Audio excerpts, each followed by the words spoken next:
Chapter 60. I forgot how big this place is, Spark shuddered. He and the Guardians had made the climb up the side of the volcano, slipping past the guards who were distracted by the periodic blasts of confetti shooting into the sky. With each one, the situation grew more urgent as the Guardians ducked inside the main entrance of the mountain. Inside it was even harder than the air outside. That would make sense, Amber pointed out as it descended the seemingly endless caverns and tunnels. The Guardians had split into their separate groups several chambers ago. Now Flame, Ember, and Candace were following Sparks deeper into the volcano. Would you guys keep your voices down? Candace hissed. We want to make this rescue as quickly and quietly as possible. Yeah, I know. Sparks waved dismissively at her. He rounded a corner and almost immediately slid back around, staring to Flame's muzzle. What the? Flame tried to speak, but the dragon put himself shut. Big wolves coming this way, he whispered harshly. Move, move, move, Flame hissed, pulling the dragonfly in her swing. The three dragons darted back down the hallway and around the slight curve where they could see the hallway intersection. They held their breath as they waited for the wolves to pass. The long shadows of the wolves stretched across the floor and soon they appeared at the hallway crossing. Flame's eyes widened when they stopped and began talking to one another. Damn it! Candace cursed as she peered around Flame. We don't have time for this. She slipped out of hiding into the open hallway. Candace, what are you doing? Amber hissed urgently. The ice dragon just looked at her. Cover me, she whispered. She began creeping towards the wolves, and Amber suddenly understood what she was doing. Once she was close enough, Candace inhaled deeply. She exhaled and sprang into the air. She landed on the claws of the wolf's back and drove into the ground, snapping its neck in her powerful jaws. There was a quick yelp, then silence. The second wolf stared down and shot at the dragoness and reached for his weapon. Before he could draw his blade, Ember stumped into him, clamping her teeth around his throat and preventing him from sounding the alarm. The wolf gagged and spurted on his own blood as he hit the ground. Flames came from deep inside Ember's throat and burned straight to the wolf's neck. The beast squirmed or writhed as the temperature increased. Amber bit down harder and focused on her fire breath. The flame spread across the wolf's body and burned it to a black crust within seconds. Candace looked in disgust at the solid black mass of a charred wolf. Amber gave an even more sickening look as she spat the ash that stuck her tongue out. Good work, you two, Flame complimented as he and Sparks rejoined them. He motioned for Candace to step away from the wolf she had killed. As soon as she was cleared, she unleashed a blast of fire, engulfing the body and burning it to nothing. Now that we're done disposing of corpses, can we get back to the task at hand? Sparks crossed his arms impatiently. Patience is a virtue, Sparks, Candace pointed out as he slipped back down the hall. No, in this situation it's not, Flame whispered. And plus, it's not something we picked up on growing up, Sparks added. As they continued down the passageway, the tunnel opened up into a vast central chamber. Whoa, Flame gasped as he and the two girls stood in the expanse of the chamber. The cavern was almost like a giant honeycomb with multiple levels and stairwells leading to the other levels of the volcano's interior. Stay low, Ember hissed when she spotted a patrol force high above. The dragons crouched down. As they crept across the open path across the main chamber, each kept one eye on the overpasses and one eye in their direction. Candace dared to glance over the edge of the path, and swallowed hard when she saw the fiery magma mounds below. She shot on a darker tan into the rock with each step she took. Starks flew ahead down the corridor to see if the coast was clear. The dragons ducked inside quickly caught up with him. Are we getting close? Flame whispered. I think so, Sparks nodded. See for yourself.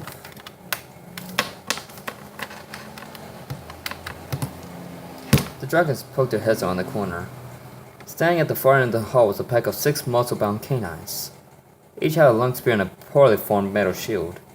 They were lax on their watch and didn't even notice the intruder spying on them from down the hall. Looks like the must got some new equipment, Ember growled. So what do we do? Candace asked when she ducked back around the corner. Flame glanced at Ember for a moment as they read what the other was saying. They both turned to Sparks. What? Me? He exclaimed. I see no better candidate. Flame gave a slight snicker. Sparks' eyes and Tina drooped. You know, I sometimes hate you guys more than Spyro. We love you too, Sparks. Candace giggled as she took an offensive stance for what was to come. The wolves remained ignorant of the impending attack as they went out their conversation. It wasn't until a glowing little dragonfly stepped in the middle of them that they stopped talking. Hey, fellas! Sparks quaked nervously. The wolves barked in surprise and leaned in closer to the little insect. Whoa, hey! Sparks jerked away from the wolves' wet noses. Back up the merchandise, buddy. He stepped near his nose, and the wolf yipped, shocked that the low dragonfly could deliver such a startling hit. Spike swallowed hard as a beast guardian with angry yellow eyes. The wolf snapped and missed. The other wolves hesitated, not sure if they should take the insect serious or not. Sparks got a small handful of whisk from the wolf. With a startled yell from his victim, Sparks yanked the long heads from their roots. The wolf clutched at the stinging spot on his muzzle and tears came to his eyes. He glared at Sparks, who was already flying back down the hall. "Here, boy," he whistled playfully. "Come and get me. Come and get it." The wolves all barked furiously. They dropped their spears and shields and took off on all fours after the insect. The instant they all rounded the corner, they yelped in fright. The cries of bewilderment quickly turned to wails of pain. The wolves flew back, pinned to the wall by Candace's ice spikes. A split second after, a wave of fire hit them, drowning their cries and burning every remaining trace of them away. "Let's move." Flame thrust a paw forward. The dragon stepped carefully over the discarded weapons and down a flight of stairs. At the bottom, Sparks flew on ahead again. "All looks clear," he shrugged after returning. "Really?" Candace cocked her head to the side. The others looked at her inquisitively. "What are you thinking?" Amber asked, reading the look on her face. Candace looked her fierce purple eyes with Amber's baby blues. "Something's not right. It's too easy." "You're probably right," Sparks scratched his chin. "Senior used to bait us all the time. I'm pretty sure that's what Tall, Dark, and Ugly is trying to do." "Let me take a look." Candace pressed forward and slowly peered around the open chamber. Not a wolf in sight. She narrowed her eyes and sniffed the air, but the ash and suet was all she could smell. She licked her tongue out several times, taking quick samples of the particles in the air. Dragon tongues were very sensitive tools for detecting anything in the world around them. Her Jacobson's gland on the roof of her mouth detected something her nostrils could not. The room was littered with the stench of canines. Candace dug back into the hall. "It's bad," she reported. She looked at Flame. "Swat the room. I'll handle the rest. Amber, you and Sparks stand by." Flame stepped towards the flame chamber. He took in a deep breath. With a piercing cry, he released a superheated stream of fire across the floor of the chamber. "Don't let up!" Candace placed a paw on his shoulder. Her tail twitched anxiously. The air temperature began to rise, and the floor began to glow yellow. Candace felt the bottom of her paws begin to burn, and she immediately took to the air. The intense thermal from Flame's breath allowed the dragon to hover just above the scorching floor with relative ease. At last, the wolves couldn't take the heat anymore. They burst to the stone floor with angry howls, throwing burning stones everywhere. No sooner had they emerged, Flame retreated, giving Candace a clear shot at her targets. In quick, rapid-fire succession, the ice dragon dispatched sharp ice bolts through the air. The spiked ores began to melt almost instantly before shattering and covering the entire room in frozen spikes. The middle wolves gagged and choked as the spears punctured their bodies completely through. Flame followed up with another way to deal away with them. The midget's bodies burned, but didn't dance again like the others. Flame paused for a moment when he saw this. His eyes met the bodies. "Amber, Candace, I want you two to wait here for me." "What?" Candace hissed, trying to keep her voice down. "Flame, are you nuts?" Amber demanded in a hushed tone. "We need to work together on this. You can't just leave us here because you're worried we'll get hurt. You know that we're just as you do." "That's not it at all," Flame whispered back. "The wolves from here on most likely going to be those monsters we fought before. I need you and Candace to wait here and watch my back in case they come after me." He looked back at the scorching bodies. "We all know how hard they are to kill. We need to be smart even if they aren't." Amber ground her teeth angrily and smoke came in angry and found flare nostrils. "Fine," she muttered and poked him in the shoulder talon. "But you had better be care of yourself. You got that, mister?" "Anything for you, Amber." Flame chuckled before giving her a kiss on the cheek. "Come on, Sparks, let's go." "Oh man, what do I have to be the one who knows this place?" the dragonfly mumbled. Dark Spyro slammed against the wall, bringing an avalanche of rocks crumbling down on top of him. Leon landed and gasped for breath. He was wounded but not out of the fight yet. Purple beams of light broke through the pile of rocks, and Dark Spyro burst free with an angry roar. Blood trickled from his forehead and into his eye. He could feel the blood from his nose and mouth flowing down his jaw to sizzle upon the burning rock. He was covered in cuts and gashes from the black dragon, but he didn't care. He was going to make the dark dragon pay for what he did to his dragonness. Leon took in a deep breath and spread his wings. Spyro ground and unleashed a wave of convexity. Leon countered it with his own, but Dark Spyro quickly overthrew him. The force sent Leon bouncing across the ground before he managed to dig his claws into the rock and brace himself against immense pressure. His eyes flashed deep purple and he roared out the path of Dark Spyro's breath attack. Leon fired a single blast and missed. The ball eventually hit the wall behind the enraged purple dragon and exploded. Dark Spyro was hurled forwards from the force. Leon took the chance to leap in front of the reeling dragon and ram his hind legs into Spyro's gut. The purple dragon coughed hard as the wind rushed out of him. He crumpled to the ground, convulsing like a dying animal, and gasped for air to return to his lungs.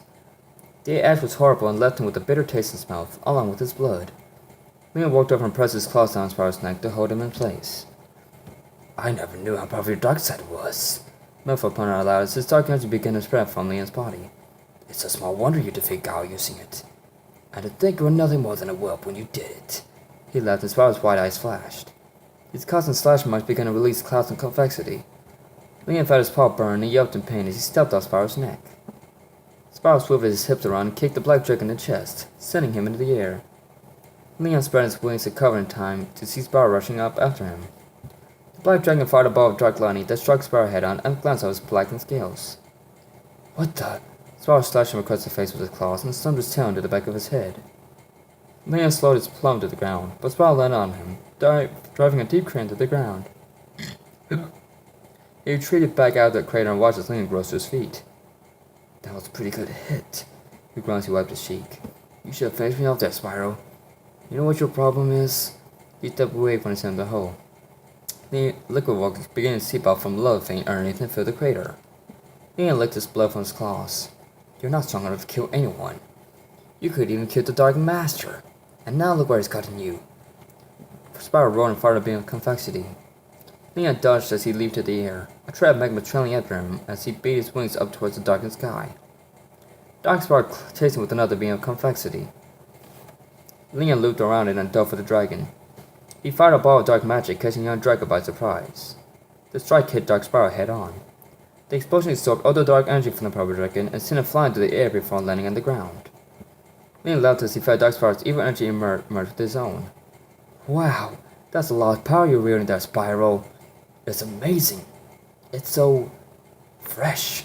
I love it. He began to get a twisted look in his eyes as Spyro struggled to pick himself up off the ground. He was bleeding badly and his wounds were taking a much greater toll on him now that they had been drained of his dark energy. I want some more. Leon charged the weakened purple dragon. Spyro opened his eyes to fire an earth bullet, but only managed to cough out the last of his earth's powers. He didn't have time to dwell on it when Leon slammed his paw into his gut, causing him to cry out in pain. He buried his claws deep in his stomach, inflicting even more pain upon his enemy. Spyro screamed and writhed beneath the weight of the dark dragon. He couldn't get away with his strength being depleted with each second that passed. Leon bit down Spyro's throat, causing the dragon to gag and wheeze before hurling him high into the air. As Spyro's body sailed across the crater, he seemed to feel as the time was slowing down for him. Cinder, he said in his mind, tears began flowing from his eyes. I'm sorry. I wasn't strong enough to save you. Leon's tail twitched in anticipation before letting out a blast of dark lightning. Spyro saw the attack coming, but was too exhausted to fight back. I guess this is the end, he wept silently. Suddenly, the lava inside the crater burst towards the sky. A pile of black fire intercepted Leon's dark lightning attack and the two forces combusted. The explosion sent Leon skating backwards as he tried to dig his claws in the ground to keep from being thrown around like a rag doll. What the hell? He fumed. Suddenly, an adult black dragon burst through the tower of lava and slashed at the dark dragon.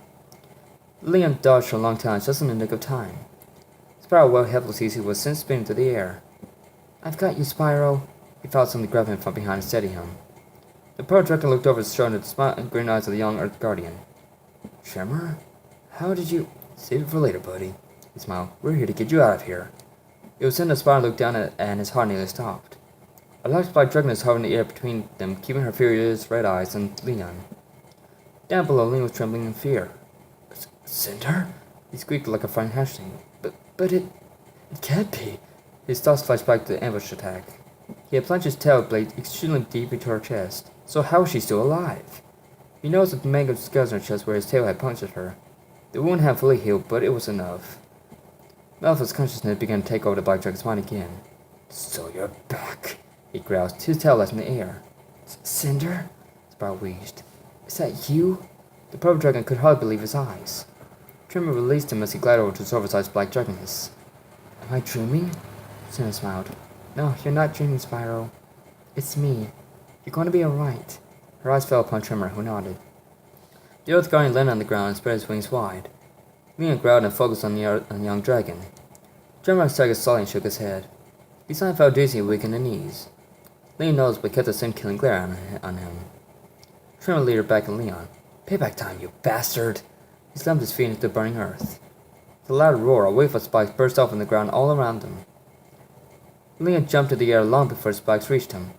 Pathetic tremor, he laughed. Who said I was aiming for you? Yellow Dragon scoffed. What? It was then Leon realized what was happening. The spikes that curved over the air crumpled to the ground, and the crystal containing Spyro's power was knocked in the air. No! Leon dove for the shard. Trim leaped forward and stumped his clubbed tail across the dark dragon's head before grabbing the crystal. Leon crashed into the ground, destroying himself with the large spikes upon impact. Go! Sam shouted urgently. I'll hold him off. You know what to do. Right, Trim added. Come on, Spyro, we need to get you out of here. What? No! Send her! Spyro started to argue. Go, Spyro, the black dragon ordered. I'll be right behind you. I promise. But send her. Spyro shook his head. The black dragon snatched him up in her massive talons. Spyro, do you trust me? Spyro was frozen for a moment, then he nodded. I trust you, Cinder. The dragon smiled. Then go. I promise I'll never leave you again. Tremor dropped back towards the ground and fired its earth mist onto the wall. He and Spyro darted through the falling rocks and back at the volcano. No! I won't let you take my power! Leon roared as he burst free from the ground. He was interrupted by a blast of chp60. You're not going anywhere, Cinder hissed. Now you face me at my real power. Leon froze again. The dragon's eyes locked with his before melting to faint yet again. So be it, he growled, slinging his dark energy allowed him to manifest his own body. I'll be sure to make sure you die this time. The two dragons roared in thunderous fury and launched from one another.